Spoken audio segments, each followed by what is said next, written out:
Bem, no último vídeo nós vimos o que é que são saídas e vimos variáveis em questões bem básicas mesmo, só vimos a variável do tipo string. Neste vídeo aqui nós vamos ver o que é que são variáveis mais aprofundada um bocado mais e também vamos ver os diferentes tipos de dados e variáveis que existem em C#, que são muitos tipos e nós vamos abordar grande parte deles, incluindo os tipos numéricos como o decimal, float, double, int e alguns tipos que não se usa tanto como o short, o int. E eu vou deixar também na descrição o link sobre as páginas da Microsoft que falam sobre os tipos de dados, porque às vezes é algo, especialmente nos tipos de dados numéricos, que pode realçar um bocado de dúvidas. Logo, se você não sabe identificar os tipos de dados e trabalhar com eles, veja este vídeo porque aqui você vai entender tudo isso.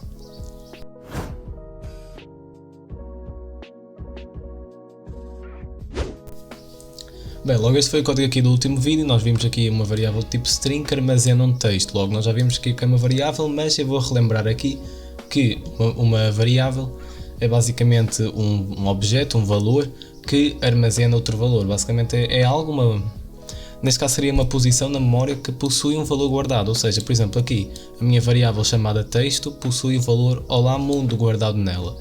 E nós temos de indicar sempre o tipo da variável, o nome da variável, depois o operador de atribuição, que é para atribuir um valor, que neste caso lê se recebe, e então o valor da variável. Isto aqui é uma variável do tipo string, armazena um texto. Agora existem outros muitos mais tipos de variáveis em C#. Como você pode ver aqui nesta página da Microsoft que eu vou deixar aí na descrição, existe aqui muitos tipos de dados em C#. Tem bool, byte, sbyte, char, decimal, double, float, int, uint, nint, nuint, long, o long, short e o short. E depois tem estes aqui, estes tipos que são um bocado mais diferentes, como object, string e dynamic. O string nós já vimos que ele é uma cadeia de caracteres, né? Uma cadeia de valores do tipo char, que estava aqui alguns, está aqui char. Por isso é que ele é um bocado diferente. E o dynamic e o object nós não vamos abordar aqui. Logo, basicamente, como é que funcionam todos estes dados? Eu vou começar a abordar os que não são numéricos e depois vou abordar os tipos de dados numéricos, então.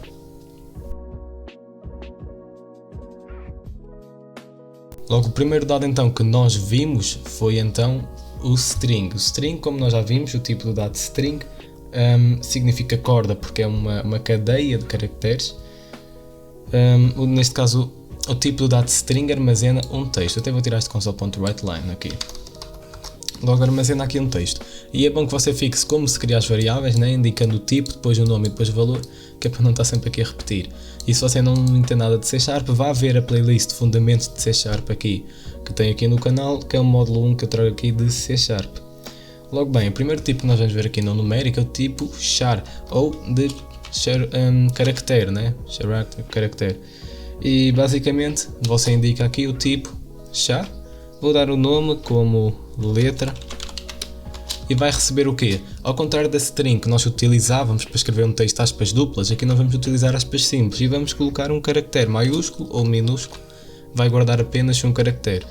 Logo, este tipo de dado aqui de caractere guarda apenas uma letra e então a string é então o tipo de dados que vai juntar os diferentes string já não, aqui os diferentes caracteres juntos. Até vou criar aqui uma string. Logo uma string então é basicamente uma cadeia de caracteres que nós podemos criar apenas um caractere aqui utilizando o tipo de dado char.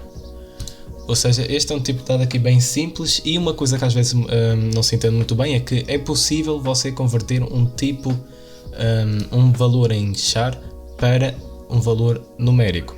Sim, é possível converter uma letra para um número. Isso acontece porque quando você vai converter uma letra para um valor numérico, dependendo de que letra, mas por exemplo, uma letra aqui do alfabeto português, por exemplo um C, se eu quero converter para número é possível e ele provavelmente vai me retornar, neste caso, o valor do padrão do código ASCII que representa essa letra. Por isso, se você não sabe o que é o código ASCII ou ASCII, pesquisa aí que você vai ver que é basicamente um método de uma codificação para associar números, né, binário decimal, para então letras. Por isso é que é possível converter um valor character, character não, um valor em char, num caractere para um valor numérico. Mas basicamente estes são os dois tipos aqui que trabalham com texto em si. Depois nós temos também outros tipos de valores, como por exemplo nós temos o valor booleano, que é um valor que apenas possui dois estados. Eu vou chamar aqui de valor, e ele apenas possui dois estados, que é o estado sim ou não, ou como na programação não é sim ou não, é neste caso verdadeiro e falso, true ou false. Ou seja, uma variável tipo booleano você pode atribuir um valor de true ou você pode atribuir um valor de false. Isto é muito importante, estas variáveis booleanas, quando você trabalha com condicionais ou mesmo loops, quando tudo, neste caso tudo isso envolve condições, operadores relacionais e lógicos, e você precisa muito trabalhar com estas variáveis booleanas, porque elas indicam se algo é verdadeiro ou falso. Logo você pode vir aqui e dizer que é true ou que é false. Logo também um tipo aqui bem simples. E uma curiosidade que eu deixo aqui é quando você não quer informar o tipo, você pode simplesmente vir aqui e escrever var. Desta maneira, var, sei lá, e você informa aqui, pode ser qualquer coisa que você quiser escrever aqui. Pode ser um número mesmo, pode ser um texto, qualquer coisa que você queira escrever aqui. Simplesmente não é muito recomendado que você crie todas as variáveis com var, porque isso é só estranho mesmo. É algo que não recomendo você estar a fazer, mas pronto. Basicamente é isto aqui, a maior parte aqui dos valores que não são numéricos, estes aqui são os mais principais.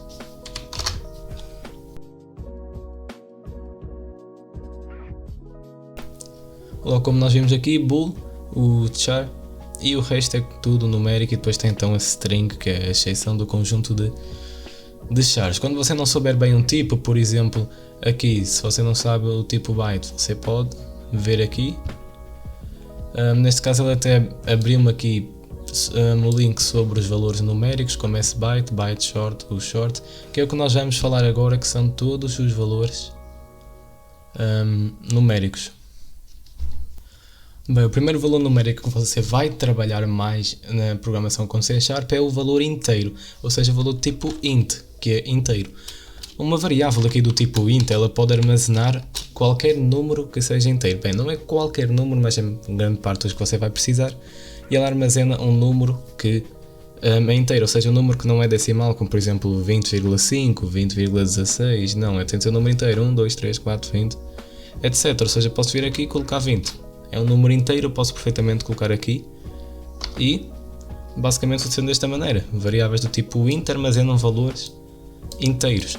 E depois eu posso estar a somar, posso estar a fazer muita coisa, nós vamos ver aqui depois os operadores aritméticos, mas basicamente armazenam valores do tipo inteiro.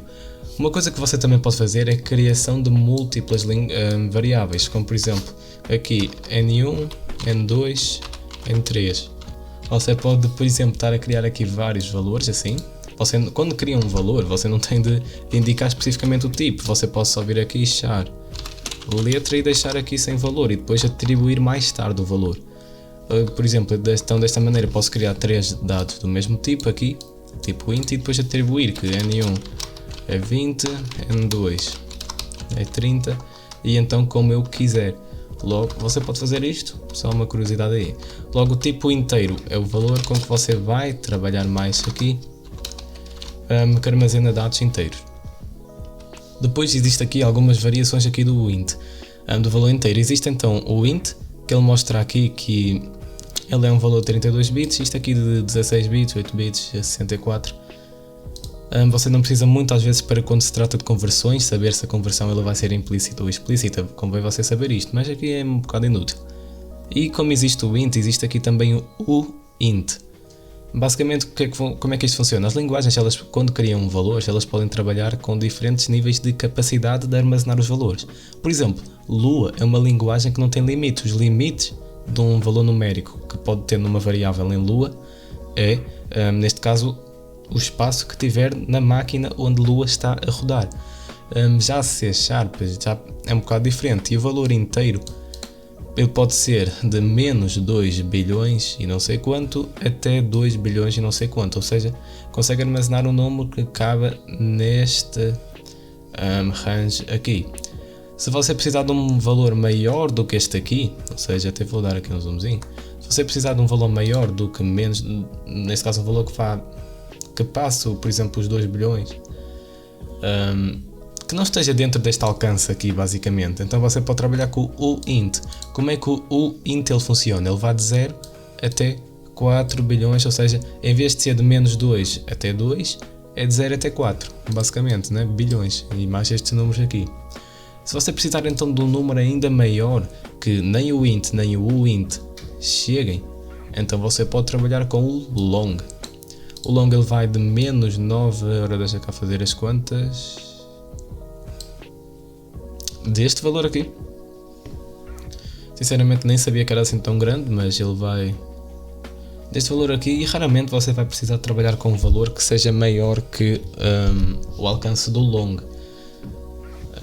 E mesmo assim, se você precisar então do número maior do que este alcance aqui, você tem ainda o long, que é a mesma coisa que o int, que vai de 0 então até ao dobro, né? Não conta com os negativos e coloca mais o alcance, ou seja, até 18, não faço ideia o que é isto aqui.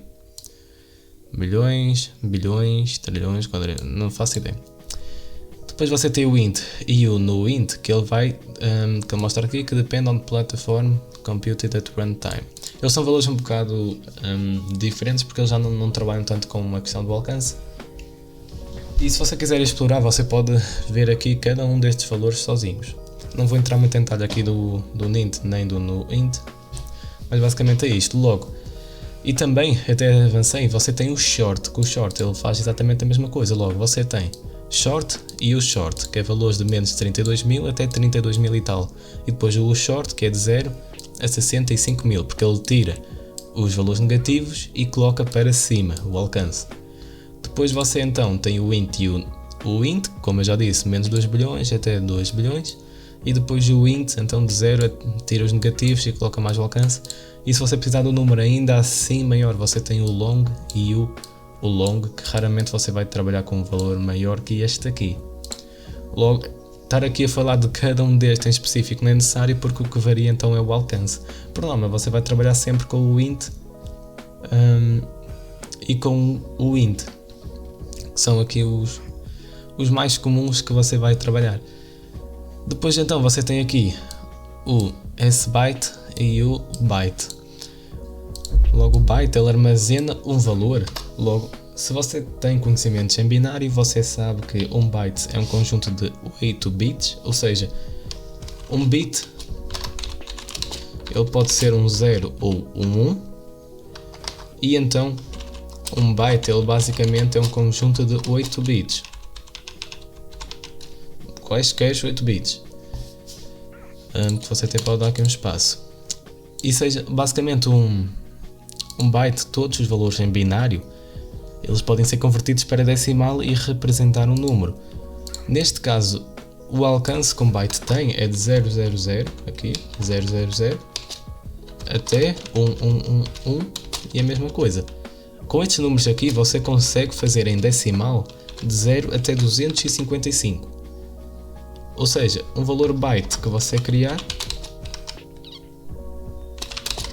armazena qualquer número de 0 a 255, incluindo 255 e incluindo o 0. Ou seja, você pode colocar, por exemplo, 68. Ele vai armazenar um valor de 0 a 255.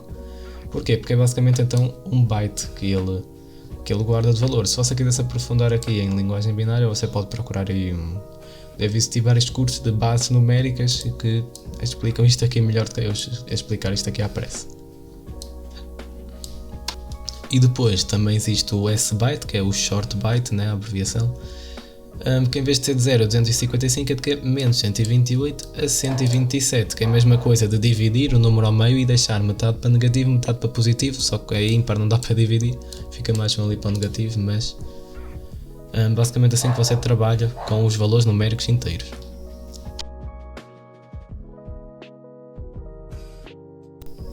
Depois você também tem os tipos de dados para trabalhar com valores que não são inteiros, ou seja, nós já vimos aqui valores que não são numéricos, né? Já vimos os valores numéricos inteiros e vimos agora também, e vamos ver agora os valores numéricos decimais.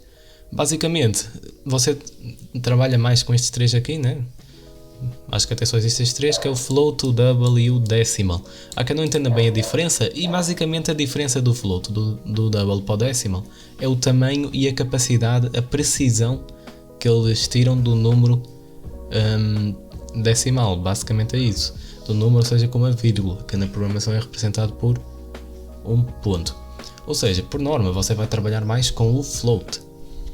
O float, ele basicamente, eu vou criar aqui, ele é o chamado de ponto flutuante. Eu vou criar aqui N1 e eu vou dizer, ele pode guardar valores inteiros, mas por norma você vai querer utilizar valores numéricos. Por exemplo, 20,5, que na escrita normal é um vírgula, mas em programação é com ponto.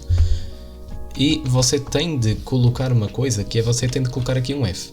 Porque é que você tem de colocar um F no final do número? Você tem de colocar ali um F no final do número, que basicamente ele serve para indicar que o valor literal, né, com o 20,5, ele é do tipo float. Se não tivesse um F, seria do tipo double, porque os valores numéricos eles têm de ser representados. Se não tem nenhuma letra é double, se tem um F é float, se tem um M é decimal.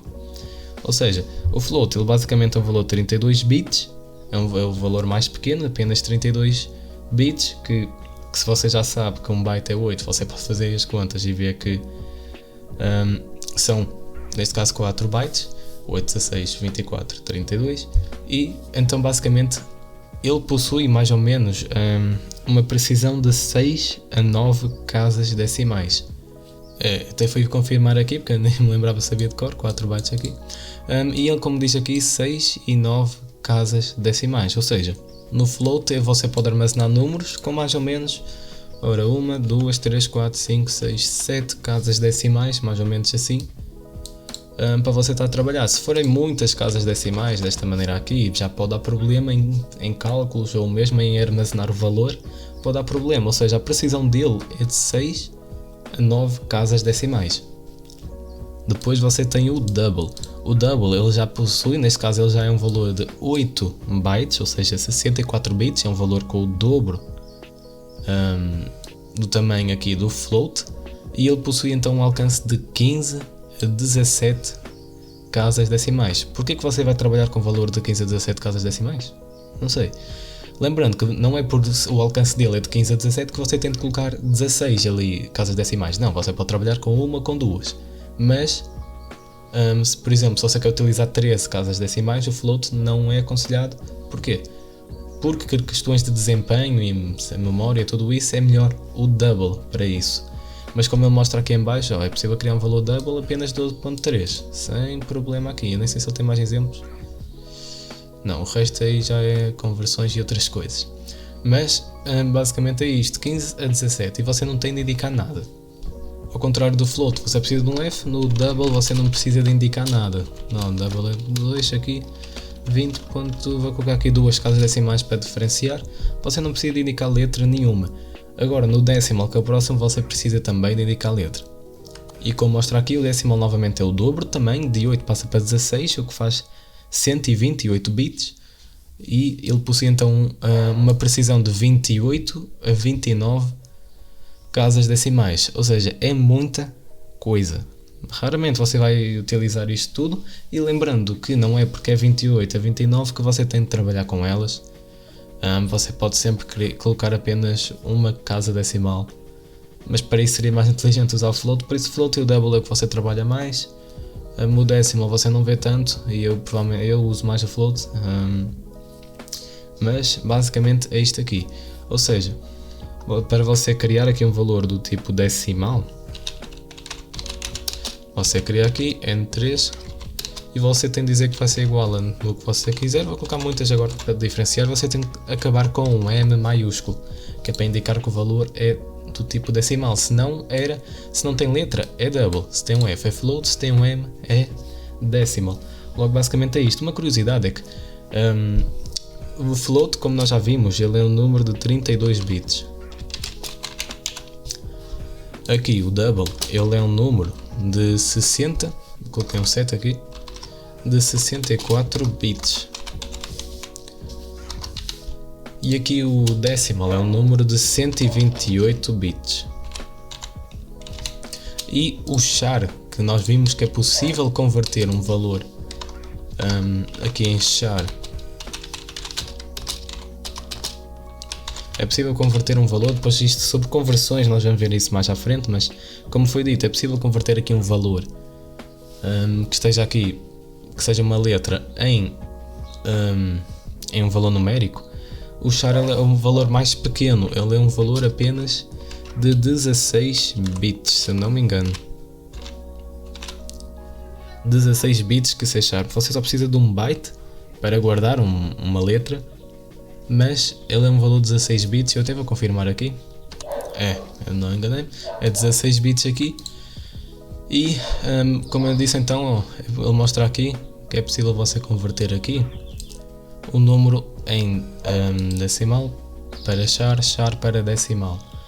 Logo ele é o valor aqui mais pequeno comparado aos outros.